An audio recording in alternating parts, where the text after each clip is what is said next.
네, 국내 소식들 모아봤습니다. 이제 그런 가운데 오늘 어떠한 이슈에 조금 더 집중하고 또 힘든 시장에서 우리가 어떤 종목들을 봐야지 수익을 낼 수 있을지 함께 주시기 바랍니다. 자, 오늘 모닝 스탠바이는요, 퍼스트 프라임 리서치의 손열호 팀장입니다. 팀장님, 안녕하세요. 네, 안녕하십니까. 네. 자, 미국 증시에서는 힘을 못 내는 기술주들, 그리고 또 AI에 대한 그런 불안감도 계속 이어지는 것 같고요. 어제 또 국내장도 상당히 좀 우울했었습니다. 오늘 개장 앞두고 어떠한 포인트로 접근해 볼까요? 네, 한 저번 주 중순부터 계속 약세장이 좀 이어지고 있습니다. 오늘도 반등이 나왔으면 하는 저의 개인적인 바람이 있지만 반등이 오늘 나오기는 좀 쉽지 않을 것 같다라고 보고 있고요. 반등 시점이 언제 나올지 좀 확인을 해보고 예상을 해보고 대응 전략을 짜는 게 중요하다. 그래서 말씀을 드려보도록 하겠습니다. 그래서 제가 오늘은 포트폴리오 진단 필수 및 하방 베팅 단기 관점이라고 말씀드렸고요. 매주 금요일 날 우리 모닝 스탠바이를 챙겨보신 분들 아시겠지만 저의 대응 전략이 조금씩 바뀌고 있어요. 하방에 대한 투자에 대한 이제 준비를 하자라고 말씀을 드렸었고 단기적인 관점으로 공략을 해보자라는 겁니다. 그래서 지금 코스피랑 코스닥 일봉 차트를 보면은 사실 단기적인 피로도를 보이면서 지지했던 구간은 사실 지지난주였어요. 그 다음에 지난주부터 좀 음봉이 나오는 모습이죠. 그 다음에 음봉이 찍히고 있고 개파락하는 모습 보여주고 있고 일단 21선 이탈하는 모습은 아쉽지만 61선과 121선까지도 좀 다 가려는 모습입니다. 근데 닿는다고 해서 기술적 반등이 나오거나 현재 바닥이 나온다는 보장이 없기 때문에 단기적인 관점으로는 하방의 베팅 상품을 좀 관심을 가져야 될 것 같습니다. 그 다음에 뉴욕 시장이랑 주요 이제 기술주들의 대한 실적 발표는 앞에서 기자분이랑 우리 은별 앵커께서 잘 이야기해 주셨습니다. 일단 이제 수요일 같은 경우는 뉴욕 시장이 낙폭이 상당히 강했고 목요일 같은 경우는 하락 시작한 다음에 기술적 반등이 나왔지만 그 반등분을 유지를 못 해주면서 하락 마감을 했습니다. 근데 포드 실적이랑 테슬라 실적은 조금 아쉬웠어요. 우리가 전기차 판매 동향이 그래도 전년 동기 대비해서 약 10에서 15% 증가 혹은 뭐 총 이익률이나 영업이익률 이런 것들이 견조했단 말이죠. 그 다음에 미국에서도 판매 비중이 견조했었는데 가장 중요한 거는 향후 성장에 대한 기대감이었습니다. 그래서 포드 같은 경우는 워낙 좀 안 좋은 실적을 발표했고 테슬라 같은 경우도 선방하는 모습이었지만 이 자율주행이라든가 이 로보택시에 대한 개발 기대감이 자꾸 지연이 되는 거죠. 그거에 따라서 이제 테슬라도 거의 다른 종목들 밀릴 때 뭐 바닥 대비해서 뭐 50% 올라왔네, 60% 올라왔네 이런 모습이 나왔지만 사실 그 기대감은 실적에 대한 기대감보다는 향후 테슬라의 주가를 끌어줄 만한 성장성에 대한 기대감이었거든요. 근데 그런 성장성에 대한 기대감이 살짝 밀리면서 차익이 꽤나 나오는 것이 아쉽다 그렇게 보고 있고요. 그 다음에 알파벳이나 뭐 TSMC나 뭐 다른 기술주들 실적 발표도 사실 나쁘지 않았습니다. 이거를 정말 딱 영업이익 성장폭에 입각을 하면은 실망할 수 있습니다. 우리가 예상했던 주가가 바닥 대비 올랐던 것보다 성장 이익폭이 좀 덜 나왔기 때문이죠. 근데 더더욱 정말 저도 아쉽다라고 한 거는 이 기업들이 IT 기업들이 이 소프트웨어에 투자를 했단 말이죠. 우리가 이 엔비디아에서 만들고 있는 칩을 사와가지고 이 AI 데이터 센터를 만들어가지고 데이터 서비스를 제공을 하는데 우리가 투자한 거 대비 실적이 안 나왔다는 거죠. 그래서 이 기업이 주가가 50% 올라왔는데 실적도 사실 30% 향상이 된 거죠. 근데 이걸 세부적으로 열어보니까 뭐 광고 수익 같은 경우 나왔는데 이 AI 데이터 센터에 예를 들어서 100억을 투자했으면 전반적으로 50% 상승했기 때문에 100억 투자한 거에 따라서 실적이 50%가 나와야 되는데 사실 10억이 안 나왔던 거죠. 그래서 투자한 것 대비 이 AI 기반했을 때 실적이 10% 내외로 나오다 보니까 이제 투자분들께서 생각을 하는 거예요. 이렇게 실적이 안 나오면 그들 입장에서 투자를 좀 덜 하지 않을까 이런 생각만 있었거든요. 근데 안타깝게도 이 알파벳 입장에서도 우리가 생각해보니까 너무 투자한 거 대비 실적이 안 나온다. 이 AI 데이터 센터에 대해서 투자를 더 할지 말지 고민을 해봐야겠다라는 발언이 나왔습니다. 그 다음에 테슬라 같은 경우도 이 XAI에 대해서 이 투자를 더 진행할까 말까를 이 X 트위터를 통해서 설문조사를 남겨버렸습니다. 그거는 이 투자분들께서 생각했던 이 우려가 경영진들도 하고 있다는 거거든요. 그렇기 때문에 더더욱 이 기술주들에 대한 하락을 좀 이끈 것이 아닌가 판단을 해보도록 하겠습니다. 그럼 우리 이 상황에서 어느 쪽으로 가야 되냐를 볼 건데, 일단 첫 번째로는 제가 뒤에서 반도체 일부랑 제약바이오 말씀을 드릴 거고요. 자세하게 말씀은 안 드리겠지만 경기방어주랑 내수주로 자금이 좀 유입되는 모습입니다. 보통 우리가 경기방어주를 정말 시장이 하락할 때 투자를 해봐야 된다라고 이야기를 하지만 저는 권해드리지 않거든요. 왜냐하면 낙폭이 덜하지 반등하는 경우가 없더라고요. 근데 SK텔레콤이나 KT나 KTNG처럼 우리가 흔히 알고 있는 경기 방어주들이 상대적으로 1에서 2%가량의 상승 모멘텀이 있는 것으로 판단됩니다. 그래서 관심 있으신 분들은 좀 유심히 지켜보시면 좋을 것 같고요.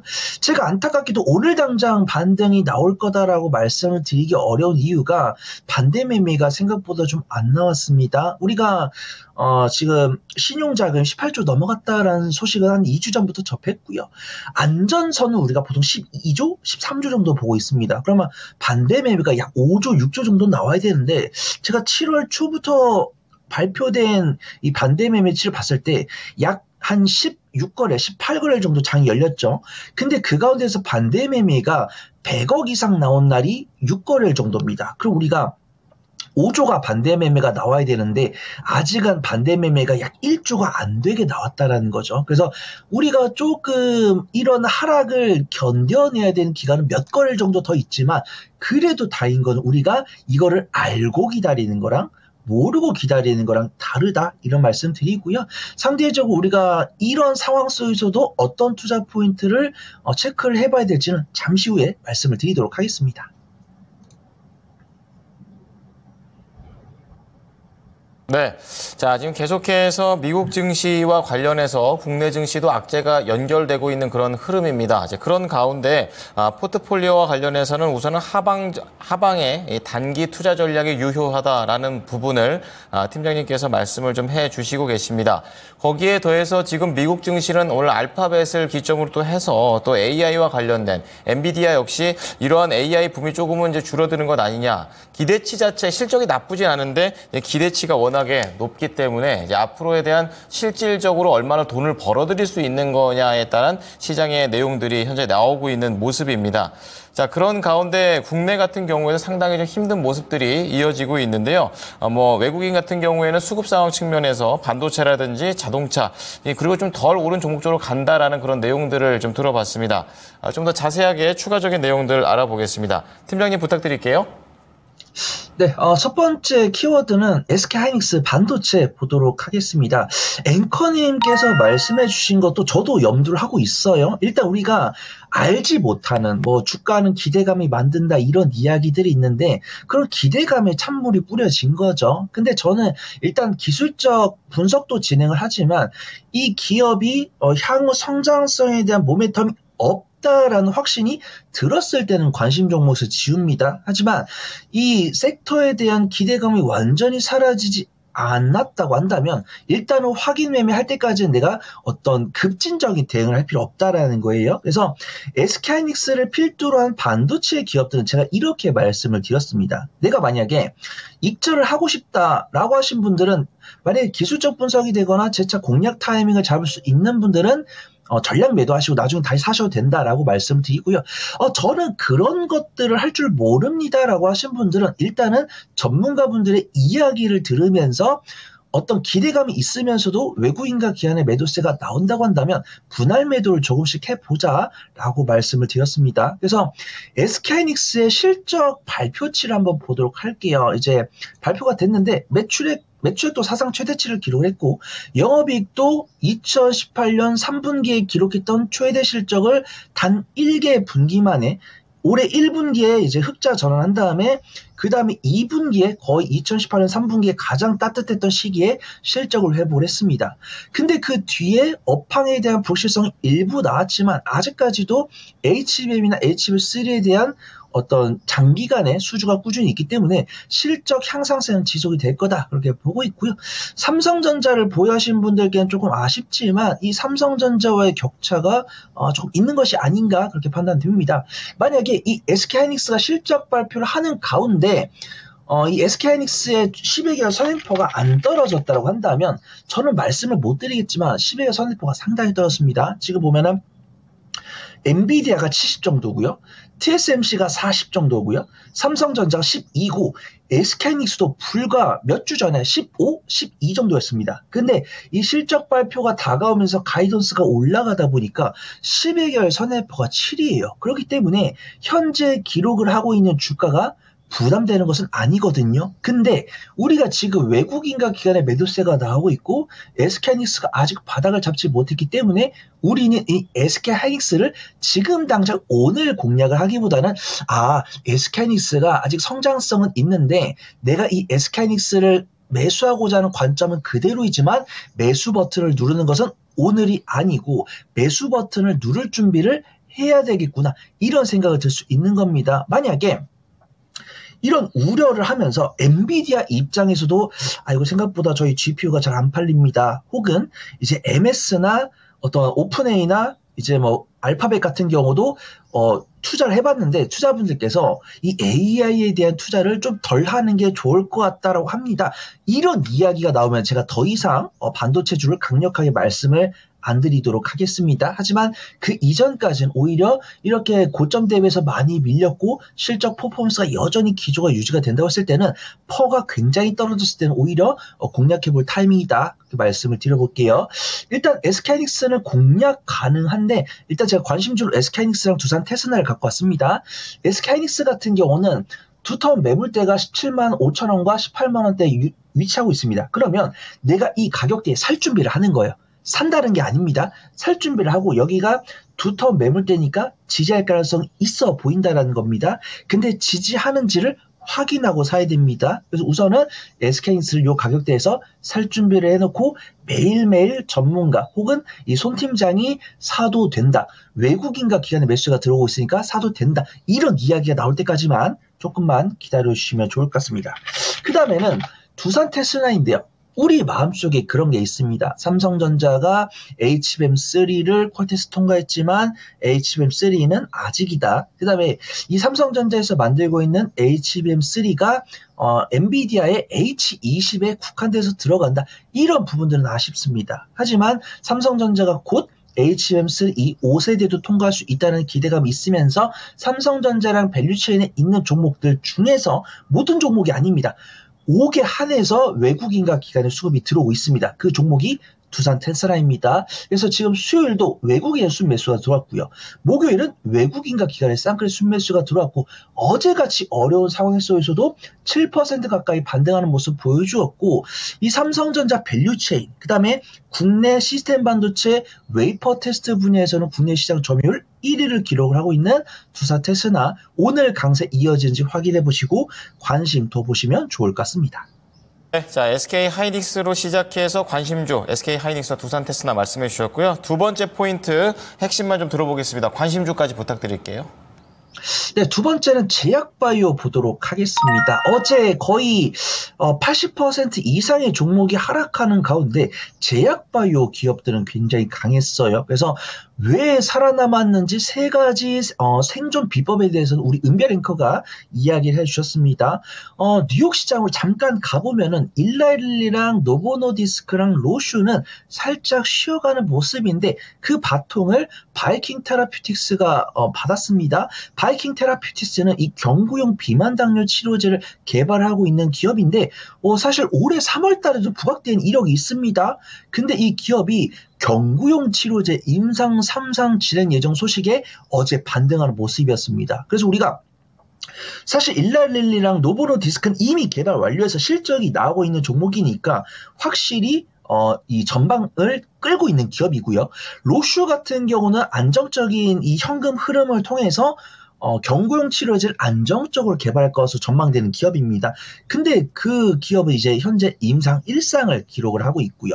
이 바이킹 테라피티스 같은 경우는 임상 3상을 진행을 하고 있기 때문에 일랄릴랑 노보노디스크를 가장 빨리 뒤쫓을 수 있는 기업으로 평가되고 있습니다. 움직임이 제약바이오 기업들에 대한 훈풍을 준 것 같아요.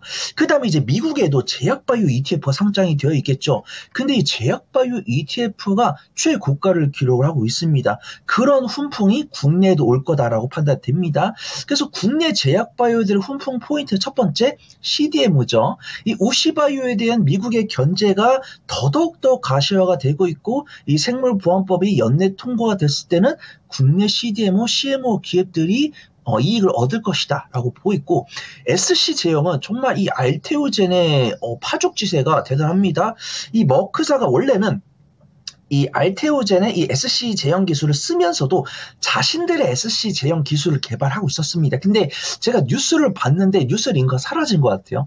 머크사가 다음 향후 신약도 SC 제형을 자신들이 만든 자신들만의 SC 제형을 못 쓰고 알테오젠에 또 위탁을 하겠다, 이런 뉴스가 나왔어요.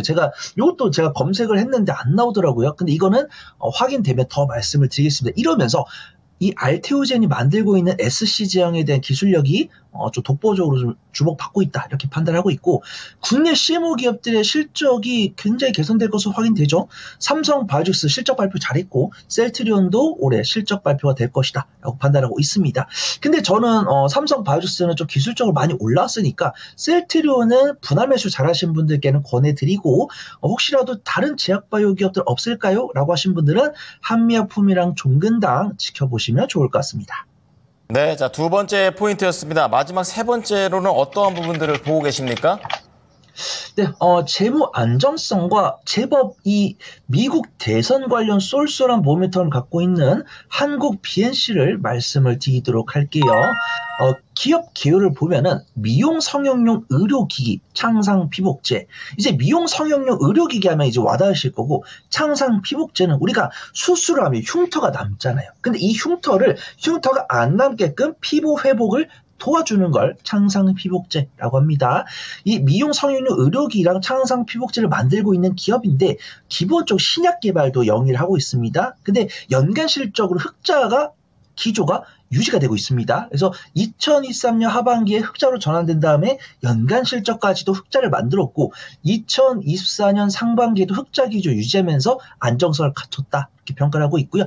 앞에서 버락 오바마 전 대통령이 해리스 부통령을 지지한다는 소식이 나오면서 해리스 부통령이 이 대마 관련해서 완화하겠다, 이런 안건이 있었죠. 그러면서 대마 관련 종목들이 강세를 보이고 있는데, 이 한국 BNC가 2020년 당시에 유셀파마와 대마를 이용한 의약품 원료 및 화장품 공동개발 상용화에 MOU를 체결한다는 소식이 나오면서 이 대마 섹터를 봤을 때 사실 권해드릴 만한 종목이 없습니다. 시가총이 다 1,000억이 안 되고 적자 기업들이거든요. 근데 그 중에서도 한국 BNC는 유일하게 시가총액이 3,000억이 넘어가고 흑자 기업이기 때문에 내가 대마 관련 종목을 공략을 해보고 싶은데 뭐 안전한 거 없을까요? 라고 하신 분들은 한국 BNC 지켜봐 보시면 좋을 것 같습니다. 네. 자, 오늘도 모닝 관심주 세 가지 포인트 들어봤습니다. 정리해드리겠습니다. 첫 번째 포인트, 어제 진짜 크게 하락한 SK 하이닉스와 관련해서 사도 될까라는 그런 관점에서 사도 된다라는 관점. 하지만 이제 확인 매매가 필요하고요. 두산 테스나까지 함께 가져가시면 되겠습니다. 두 번째는 바이오 쪽에서 봅니다. 이 매크로 이슈로는 생물보안법이 있고요. 낙수 효과가 기대됩니다. 한미약품과 종근당. 그리고 마지막으로 미용 의료기기 쪽에서 이 또 대선, 또 미국 대선도 연결이 되어 있습니다. 대마 관련주면서 또 흑자와 관련된 내용이 있는 한국 BNC까지 보시면 되겠습니다. 팀장님, 오늘 말씀 잘 들었습니다. 감사합니다. 네, 모닝쇼 저희가 준비한 소식은 여기까지입니다. 지금까지 투자 판단에 도움이 될 수 있는 정보를 제공해 드렸습니다. 하지만 특정 종목의 상승과 하락을 보장하지는 않으니까요. 참고해 주시기 바랍니다. 오늘도 성우 투자하십시오. 고맙습니다.